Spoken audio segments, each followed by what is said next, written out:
Բարև ձեզ, առաքելությամբ կին հաղորդման հյուրն է, երաժիշտ երգահան, մի շարք ճանաչված եւ սիրված երգերի հեղինակ Գայանե Աղայանը։ Բարև ձեզ։ Բարի ողջույն ձեզ։ Գայանե ջան, մի փոքր պատմեք ձեր մասին։ Բազմիցս անգամ եմ կրկնել, բայց քանի որ առաջին անգամ եմ այստեղ, շնորհավորում եմ ձեր եթերի կապակցությամբ։ Շնորհակալ եմ։ Ինձ համար էլ մեծ պատիվ է, իհարկե մենք Ալինա ջան միասին աշխատել ենք եւ հուսով եմ դեռ պիտի համագործակցենք եւ հրավերը ստանալուն պես ես րոպե առաջ շտապում եմ, երբ պիտի լինեմ այս գեղեցիկ հիանալի տաղավարում։ Ողջունում եմ եւս մեկ անգամ եւ առիթից օգտվելով ուզում եմ մաղթել ձեզ բազում եթերներ եւ հիանալի արվեստի գրքում գտնվող կանանց հետ հանդիպումներ։ Շնորհակալ եմ։ Եվ հիմա անցնեմ հարցի բուն թեմային։ Առհասարակ իմ տարիները բաժանվեցին մի քանի փուլի, դե իհարկե ծնունդով Վանաձորից եմ, միշտ գովերքում եմ իմ քաղաքը, իհարկե գիտեք արդեն իմ քաղաքի համար ունեմ տեսահոլովակ, սիրելի երգիչներ Արամոյի եւ սիրելի երգչուհի Լիլիթ Համբարյանի այսպես ասած մասնակցությամբ եւ մեր միշտ շարք հայտնի սիրելի վանաձորցիներ, ովքեր ծնունդով հենց Վանաձորից են, ում կհետաքրքրի թող գնա YouTube-յան հարթակ, դիտեն Վանաձոր տեսահոլովակը եւ կհասկանան թե ում համար եւ ինչի մասին է պատմում այդ երգը։ Եվ իմ ապրած տարիները Վանաձորում էլ ավելի իմաստավորվեցին Երևան տեղափոխվելուն պես, երբ որ ընտանիք կազմեցի Երևանում։ Իհարկե ունենալով երկու եւ ավելի կրթություն, հիմա բոլորը կմտածեն ամեն անգամ շեշտում եմ այդ փաստը, ինչու եմ շեշտում, որովհետեւ մարդկանց թվում է այս ամենը նոր է ի հայտ եկել, տաղանդը նոր է ի հայտ եկել, ես պետք է շտապեմ ասել, որ տաղանդը ծնվում է ի սկզբանե դու մի փոքրիկ համեստ գտնվելով փորձում ես հասարակության մեջ քո տեղը ամրապնդել, բայց մարդկանց մի ստվար զանգված կա, որ մտածում են այստեղ պետք են ծանոթ խնամի, այստեղ պետք են պրոդյուսերներ եւ այլ մարդկային գործոններ, սակայն երբ շտապում ես ասել քո կրթության մասին եւ առասարակ կրթությունս դա Վանաձորում է տեղի ունեցել, որի համար շնորհակալ եմ, երկու եւ ավելի կրթություն եւ ահա շարունակությունը եղավ մայրաքաղաք Երևանում, որի համար շնորհակալ եմ նաև այստեղ ստացած իմ գիտելիքների համար։ Եվ ես հասկացա, որ պետք չէ կազմելով ընտանիք, ունենալով երկու բալիկ, ունենալով ամուսին, այս ամենը շատ հոգսաշատ է սարքում, կենցաղավարությունը կարծես թե խեղդում է եւ դու փորձում ես քո արվեստի ճիճը, քո աղմուկը բարձրաձայնել քո ստեղծագործությունների միջոցով։ Երբ որ բալիկներս փոքր էին, ստեղծագործում էի գիշերները, ստեղծագործում էի խոհանոցում, ստեղծագործություն ասելով պետք չի երաժիշտը միայն երգի, նվագի, կլինի խոհանոցում, կլինի արվեստի մի դրսևորման ձև եւ այդ ամենը ուղեկցվում էր օր-օրի էլ ավելի մեծ, այսպես ասած, թվով նոր բացահայտումներով։ Եվ ես հասկացա, որ պետք է այսպես չի լինի, երգի մեջ խոսում է, երաժշտությունը իմ մեջ, այսպես ասած, ինչից է սերը սկսվել երգարվեստի երաժշտության նկատմամբ։ Երբ որ ես փոքր եմ եղել, հայրս ծնողներս նկատել են իմ մեջ այդ ամենը, երբ որ 3 տարեկան եմ եղել, ես ինքս սկսել եմ մոտենալ գործիքին եւ նվագել։ Եվ ահա հայրս շտապում է ինձ ուղեկցել երաժշտական դպրոց, ընդունվում եմ եւ գիտեք ինչն էր զարմանալու մտքով պիտի ագնամ այդ տարիները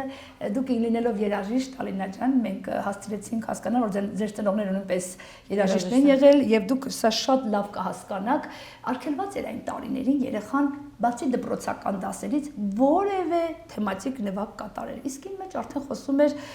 լսողությունը բացարձակ լսողությունը եւ այս ձեռքով առաջին ստեղծագործությունը եղավ Տիգրան Մասուրյանի այսպես ասած բոլորիս հայտնի ֆիլմի անունը պիտի վերեմ կտորնի երկինք այո ֆիլմից այդ հայտնի տարարարարարարա բոլորիս հայտնի այդ ելևէջները եւ նկատեցին որ ես նվագում եմ եւ այդտեղից կտրուկ անցում արեցի Կարո Հայրապետյան 6-8 բոլորին հայտնի հարսանեկան շարքը, որի երաժշտության ներքո մի ամբողջ հայ ընտանիքներ կազմեցին իրենց ամուսնական, այսպես ասած, արարողությունները տեղի ունենում հենց այդ երաժշտության ներքո։ Եվ իհարկե երաժշտական դպրոցում տեղի ունեցավ, այսպես ասած, փոքրիկ ժողով, հրատապ այստեղ կանչել ծնողին,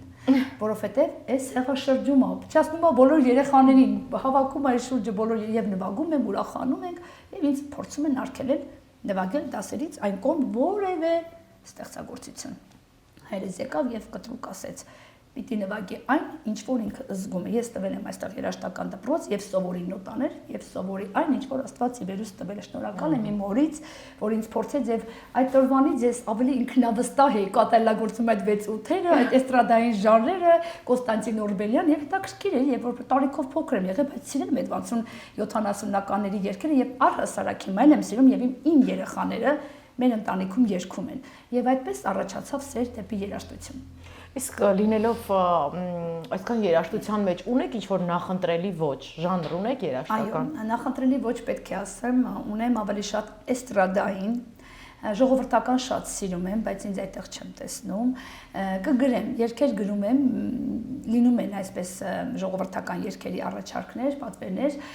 սակայն ավելի շատ էստրադային, ջազային։ Վերջերս մենք Զարուհի Բաբայանի հետ այսպես նվիրեցինք քաղաքամար Երևանին մի գեղեցիկ երգ, որը շնորհակալությունս պետք է եւս մեկ անգամ հայտնեմ Հանրային ռադիոյին հանձին պարոն Երզնկյանին, մեր քայլող լեգենդին, որը լսեց երգը եւ ասեց, այստեղ կան տարրեր, որոնք բնորոշ են Զարուհի Բաբայանին։ Եվ իհարկե դա ջազային, ես այդտեղ ինձ հասկացա, որ ինձ հայտնաբերեցի, դրսևորում եմ որպես եւ ինչու՞ չէ ջազային ելևէջներով։ Ես հիմա շփվում եմ շատ ու շատ մարդկանց հետ, երաժիշտների հետ, որոնք այո, ընդգծում են իմ մոտ էստրադային, ջազային այդ մոտիվները եւ ինչու՞ չէ Առնո Բաբաջանյան այդ 60-ական 70 կարծես թե իմ հետ գալիս է մանկությունից, իմ հետ քայլում են եւ ես որի համար ուրախ եմ, հպարտ եմ, որ կլինեմ այն կրողներից, որ ինչքան կկարողանամ, որքան ապրեմ, ես այդ ժանրը պիտի ես միջև վերջ տանեմ։ Հիանալի է։ Իսկ ինչ թեմաներ եք սիրում շոշափել երգերի մեջ, օրինակ ինչ թեմաներ եք անդրադառնում։ Թեմաների մեջ իմ մոտ ավելի շատ հիմքում դրված է հայրենիք, իմ մոտ դրված է կարճած լինել հողին, հայրենիք, կարոտ, սեր, ընտանիք, տակչերություն, ծնող երեխա։ Ես ունեմ մանկական երգեր, համագործակցում ենք նաև այդ նույն Հանրային ռադիոյի մանկական Արևիկ մանկապատանեկան համույթի հետ, անձին Վահե Հայրապետյանի գլխավորությամբ, ողջույնները սիրեն եւ այնտեղ էլ ինքը լինելով ուժեղ երաժիշտ բծախնդիր, այսպես բավականին մանրակրկտորեն, այսպես հետեւողական յուրաքանչյուր ստեղծագործության մեջ, ես հպարտ եմ, որ իմ երգերն արժանացան եւ դեռ մենք պիտի բացեմ փակագծերը, առաջիկայում ունենք եւս նոր երգեր կյանք կառնեն հենց Արևիկում, մենք այդ ընթացքի մեջ ենք եւ ոչ միայն մանկական, այլ նաեւ մեծ տարիքի համար գրված, 50 տարիքի համար գրված երգեր, մանկականում տիրում է խաղաղությունը, այնտեղ չկա ողբ, այնտեղ չկա սիրային, որովհետև երեխան, եթե գրում է մանկական, այսինքն նշանակում է երեխան պետք է երգի իրեն բնորոշ մանկական երգեր։ Ես այսպես ասած չեմ ասում կոմերցիոն առաջարկների հետևից, երգերը պետք է լինեն թեմատիկ, որի համար ես պետք է պատասխանատվություն կրեմ։ Ես չեմ թերագնահատում այն երգահաններին, կոմպոզիտորներին, ավելի շատ երգահաններին, որովհետև լուրջ կոմպոզիտորները մանկական տարիքը ուսումնասիրելով այդ ձայնային երբեք չեն վազում, այսպես ասած, բառիս համար կներեք, ոչ թե չեն նայում, այլ չեն վազում այդ մի երկու արժեք ներկայացնող երգերի հետևից։ Ճիշտ եք։ Գանա ջան, իսկ այսքան ասած մեծ գործունեություն եք ծավալում, այսքան եռանդով ուժով ով է ձեզ ոգեշնչում, ձեր ստեղծագործական ճանապարհից կամ ումից եք ոգեշնչվում։ Գիտեք, ինձ բոլորը հարցնում են, որ ես երբ որ օրվա մեջ ասում եմ, ես արդեն հոգնել եմ, ես արդեն ուժասպառ եմ, մայրս միշտ ապում է, ասում է, Երիկ բողոք ես, տեսնում եմ, ամեն բան հասցնում ես խոհանոցում, անգամ ամուսնուս մայրը, ամուսնուս քույրը միշտ ասում են, երևի Աստված քեզ տվել է էներգիան, որ դու միշտ ասում եմ, փառք Տիրոջը, ես հասցնեմ այն բոլոր նպատակները, որը կապում եմ եւ ընտանիքի եւ երեխաների եւ արվեստն ինձ հետ հավասար քայլում է, վերին մեծություն ինձ համար միշտ Աստված, ընտանիք, առաջնային Աստված, ընտանիք եւ արվեստն է։ Ես որքան էլ ապրեմ, արվեստը ինձ հետ պետք է երբեք չծերանա։ Բայց ես նաև նկատում եմ, որ ձեր երկրորդ կեսը բավականին ակտիվ է ձեր ստեղծագործական կյանքում, միշտ հետևում է, միշտ ձեզ ճանապարհում է, այո։ Եվ գիտեք, լուր համբերատար, այս պահին, երբ որ հիմա ընթանում են մեր զայնագրությունները, ինքը դրսում, այսպես լուր համբերատար ինձ է ուղեկցում եւ բոլորին միշտ հետաքրքրում է, մարդիկ իմ Facebook-յան հարթակը բաց է եւ բոլորը թափանցիկ տեսնում են իմ առօրյան, եթե մեկ երկու օր ես որևէ տեսանյութ չեմ տեղադրում, բոլորի մոտ անհանգստություն է առաջանում, մարդկանց սկզբնական փուլում հետաքրքրում էր ես արդյոք ունեմ ընտանիք ամուսին, որքան էլ որ դու բաց ես, ցույց ես տալի քո ընտանիքը, էլի մարդիկ սկսում են խոսել։ Արդյոք ով է իր պրոդյուսերը, ով է իր, ես չունեմ Քավլիցի հովանավորներ, ես ունեմ խելք, ունեմ Աստծո տված տաղանդ, ունեմ լավ ամուսին, ունեմ լավ ընտանիք, ինձ քաջալերող մարդիկ, եւ իմ մայրս այնտեղ Վանաձորում, եւ իմ ամուսնուս մայրը, քույրը այստեղ, բոլորը ինձ սատարում են, օգնում են տարբեր հարցերում, որպեսզի մենք բոլորով ենք աշխատում։ Գիտեք, իսկապես նմանեցրին երևի թե այսպես ասած ֆրանսիական հայտնի մայրիկ ֆիլմը, հա, երևի որ բոլորը խնամքով այնտեղ փոքրիկ հերոս Ազատին են, հա, մեծացնում, խնամում են մեծացնում, այստեղ ես կարծես թե իմ արվեստն եմ փորձում տարածել եւ պրոպագանդել։ Գայանե ջան, հասկանում եմ, ես գիտեմ, որ երգերը ձեր համար ինչպես ձեր երեխաներն են, չունեք ինչ-որ երևի հատուկ երգ, բայց ամեն դեպքում հարցնեմ, ունեք ինչ-որ սիրված երգ, որը ամբողջ ձեր կյանքի ընթացքում դուք համարում եք ձեր ամենահաջողված երգը։ Այո, դա Արևիկի համար գրված մանկության մոլորակ երգն է, որը իդեպ շուտով հունիսի 1-ին, կարծես թե ամեն հունիսի 1-ին դառնում է թևածող երգ, եւ ես հպարտանում եմ, երբ որ շրջում եմ, ես անցյալ տարին բալիկների հետ ամուսնուս հետ շրջում ենք Երևանյան, այսպես ասած, փողոցներից մեկում հյուսիսային պողոտան էր, այսպես քայլում ենք, դե քանի որ օրը մանկական էր, տոնական էր, այնքան մեծ հպարտություն էի ապրում, երբ որ այսպես լսում էի թռուցիկ մանկության մոլորակ, իմ այդ երգը դարձավ երեխաների սիրելին եւ ինչու՞ չէ նաեւ մեծերի համար, եւ դա ինձ համար ինչու՞մն էր բեկում կարեւոր, որովհետեւ բեկումնային էր մրցույթի շրջանակում արժանացավ Արևի երգ նոմինացիային եւ այդտեղից սկսվեց իմ տրամպլինը դեպի, այսպես ասած, երաժշտության աշխարհ։ Եվ երգը բազմաթիվ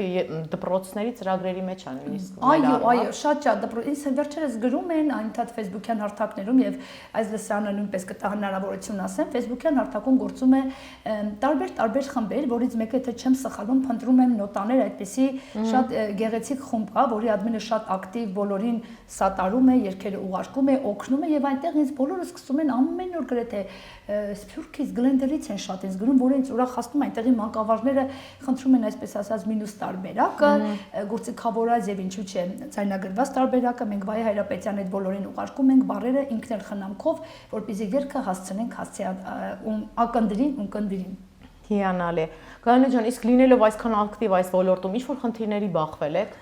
Իհարկե, ոնց կարող ես լինել հայ եւ չբախվես նման խնդրի։ Այո, ինձ փորձեցին իմ Facebook-յան երկու էջերը արգելափակել։ Մի գեղեցիկ օր արթնանում ես ունենալով բազմականակ հետևորդներ, տեսնում ես էջերը չի գործում։ Ես այդ ժամանակ Վանաձորում եմ, ամառ հանգստանում եմ եւ ես ընկա պանիկայի մեջ, ընկա նրա համար պանիկայի մեջ, ոչ թե որ էջերս չունեմ, այլ այսքան տեսանյութեր այնտեղ ա տեղադրված, բոլորս է գիտենք հեռախոսություններ, այդքան հնարավորություն, ամեն բան փաստեր, տարիներով հավաքված, անգամ իմ երեխաների հետ կապված, ես շատ մեծ ցավ ապրեցի եւ փորձեցի ընկերներից դիմել, հասկանալ ինչու՞մն է խնդիրը, քանի որ եղել էր 1, 2, 3, այսպես ասած, հայտ իմ դեմ, իմ Facebook-յան էջի դեմ, փորձել էին էջը արգելափակել եւ քանի որ Facebook-յան հարթակ ավելի գերակտիվ զոր է, ուսումնասիրելու, որ ես որևէ նեգատիվ չեմ տարածում, ուղղակի երևի հասկացամ, որ հայ ենք, հայի նախանձն է խոսել, արագ իմ էջերը ակտիվացան եւ ես որոշեցի ել ավելի կտրուկ քայլերով պետք է առաջ գնամ, հանդիպում ենք Ալինա ջան, հանդիպում ենք տարբեր մարդկանց տեսքերով, ժպտում են, սակայն գործում են, ուրախանում են, սակայն տխրում են, կամենում են բարի, սակայն ամեն բան անում են, որ դու քո երգերը քիչ չեն, սա նորմալ է ու ես կարծում եմ այնքան եմ ես հասունացել, որ այսինքն այդ թրերը ուղղվել են նաև իմ կողմ, բայց ես շատ ուրախ եմ, հենց իրենք են մեզ ուժ տալի, որ մենք մեկի տեղը մի 10 երգ գրենք տարվա մեջ։ Շատ ճիշտ է։ Գայանե ջան, իսկ մոտակա ապագայում ինչ նոր երգեր են սպասվում։ Մոտակա ապագայում փորձեմ դե լավ, քանի որ խոսում ենք, ես մի քիչ ազնիվ եմ, ասեմ, մենք մեր սիրելի երգչուհի Զարուհի Բաբայանի հետ, իր սաների հետ, ինքն էլ ունի հիանալի մանկական խումբ, Զարուհի Բաբայանի հետ ունենք շատ գեղեցիկ երգ, որի գործիքավորում իդեպ կատարում է մեր սիրելի հայտնի, չգիտեմ, մեծություն ասեմ, խելացի կոմպոզիտոր, լավ մարդ ինտելեկտով Վահան Նահապետյանը։ Բոլորս ողջուններս քեզ Վահան ջան։ Այո, իսկապես բոլորի հայտնի սիրված հիթեր երգեր հենց գործիքավորվել է Վահանի կողմից եւ Զարուհի Բաբայանն էլ այստեղ շնորհակալ եմ իրեն նաեւ, որ հավանության արժանացրեց երգը, շուտով կլինի նաեւ մանկական նոր երգ, շուտով երգեր կլինեն Արևիկում, երկու երգ ենք բերում, մանկության եւ մնացյալ երգերին կավելանա ձայնադարանում եւս երկու երգ եւ ավելի հասուն տարիքի երգիչների հետ կապված Այդա Սարգսյանը եթե կստացվի կգա Հայաստան, եթե ոչ, ապա մենք պրեմիերային ենք սպասում մեր երգի, այս վերջի հրդեհների պահով կապված մեր երգի վրա էլ ասես մայրիկ երգ ունենք, որը պիտի պրեմիերան շուտով լիներ, այդ հրդեհները անցան նաեւ իրենց այդպես գործիքավորման ստուդիայի մոտով եւ որոշակի դադար եղավ, սակայն կլինեն մեկը մյուսին հաջորդող երգեր։ Ես զգում եմ ինչ ոգևորված եք դուք խոսում ձեր գործունեությունից, ես փորձում եմ ես գիտեմ որ դուք շատ եք սիրում ձեր ոլորտը եւ դուք շատ կայացած եք այդ ոլորտում, շատ մեծ ներդրում ու քայլեր եք արել, բայց sense մի հարց, եթե դուք չլինեիք այս մասնագիտությունը չունենայիք, ուրիշ ինչ մասնագիտություն կընտրեիք ձեր կյանքում։ Գիտեք, ես վաղ տարիքից ստեղծագործել եմ եւ դա ինձ տանում էր դեպի լեզվաբանական ուղղվածությունը, ստեղծագործել եմ, գրում եմ ժամանակ հովհարային անջատումներն էին Ալինա ջան եւ ես մեր տան անդամներից զբաղեցնում էի իմ մուսայով, ես կարծես թե ռադիո այսպես վերցնում էի ձեռքից տակ ընկած որևէ թուղթ, արդեն հովհարային անջատումներ սկսում եւ ես ասում եմ բարելույս, խոսում եմ Հայաստանի ռադիոն, որտեղ մենք այդ սիրունն ենք, լսում ենք բարելույսը ստերեո ստուդիոն, այն ռադիոները, որոնք բոլորիս տանը հնչում էր։ Եվ գիտեք, այդ ժամանակահատվածում հասկացա, որ պետք է դառնամ լեզվաբան, բայց չէ, Փարքաստո ծնողներս տեսան, որ ես հիմա նայում եմ երեխաներին 3-4 տարեկան, եթե ունես տաղանդ երևում է, եթե չունես ստեղծում են, ճանապարհը հարթում են եւ դուք էսից որոշում ես դառնալ բժիշկ, պատմաբան, բայց ես համառորեն իմ մակարոտ ճանապարհով հասա նրան, որ երկու կրթություն դժվար է լինել, երկու ավարտել գերազանցության դիպլոմով, անգամ ստանալ կրթաթոշակ, պայքարելով այդ ինգերի համար եւ ինչու՞ չէ դառնալ այնպիսի որակյալ երաժիշտ, ես դեռ միջև հիմա սովորում եմ, ես չեմ ասում, ես կայացած եմ, ի տարբերություն շատ, այսպես ասած, երգահանների, կոմպոզիտորների, ես ինձ թույլ չեմ տա, ինչ որ վեհաշուկ բառերով ինձ ներկայացնել, թող ներկայացնի հասարակությունը, թող ներկայացնի հանդիսատեսը, որի համար շնորհակալ եմ, ես այդ արձագանքները ամեն օր տեսնում եմ։ Իսկ sense մի մասնագիտական հարց տամ։ Դուք երբ որ երգերը գրում եք,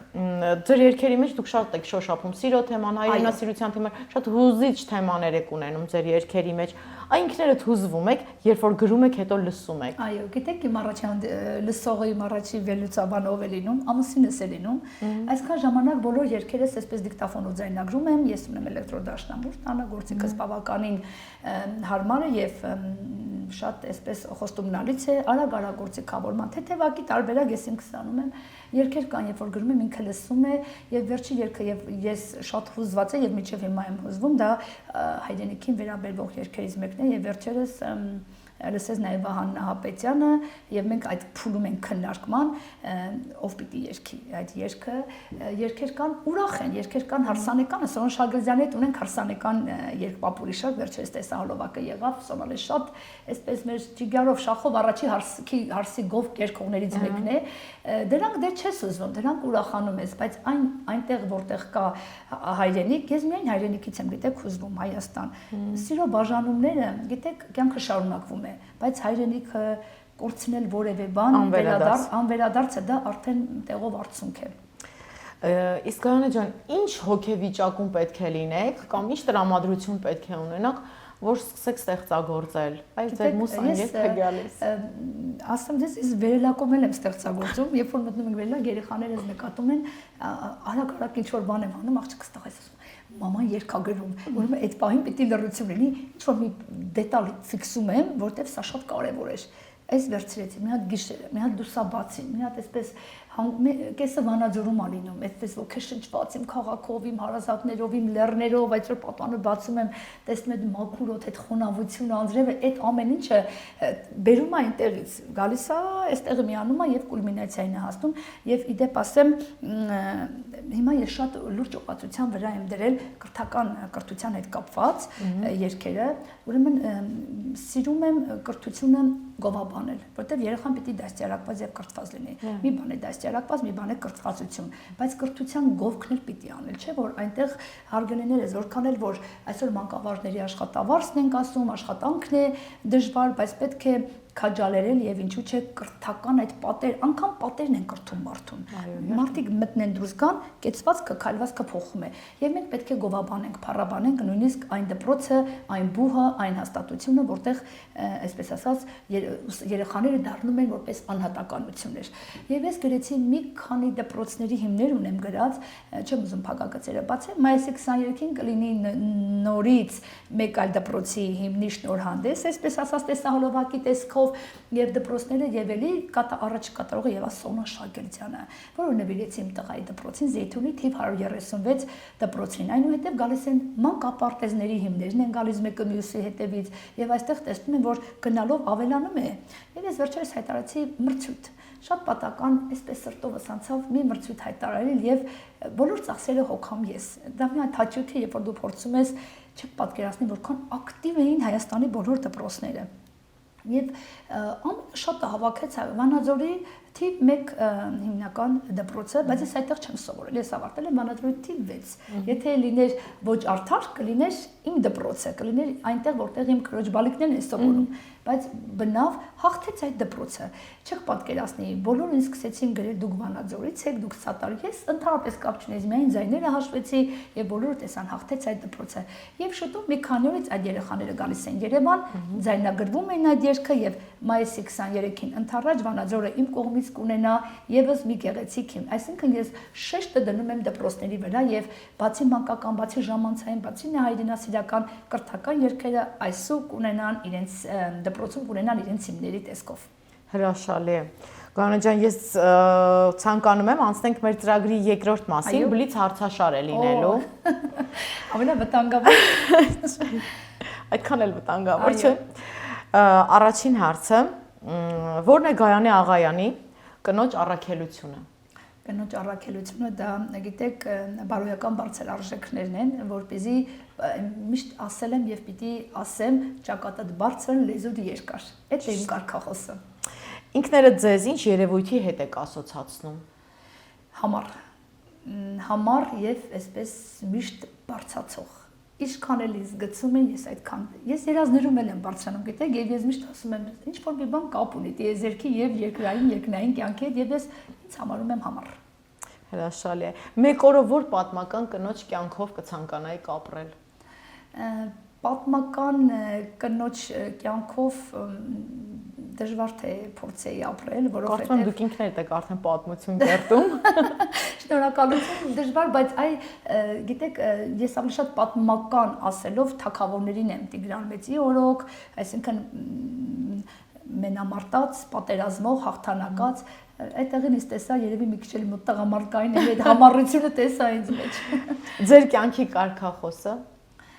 միշտ առաջ եւ Աստծով։ Այդ Աստված առաջ, ամեն տեղ ես ասում եմ Աստված առաջ։ Եվ միտքն եք շարունակելու, ես սիրում եմ կյանքը, որովհետև նա իմ հանդեպ շատ շռայլ է։ Հրաշալի է։ Գայանե ջան, շատ շնորհակալ եմ, որ այսօրվա իմ հյուրն եք։ Ես ձեզ ավելի մեծ ուժ ու եռանդ եմ ցանկանում, ավելի շատ գեղեցիկ ստեղծագործություններ ձեր կողմից շատ մեծ եւ հայապահպան աշխատանք եք կատարում, ձեզ հաջողություն եմ մաղթում։ Ես էլ եմ շատ շնորհակալ այս գեղեցիկ եւ այսքան բովանդակալից զրույցի համար։ Շնորհակալություն։ Այսօրվա մեր հյուրն էր երաժիշտ երգահան Գայանե Աղայանը։ Ցտեսություն։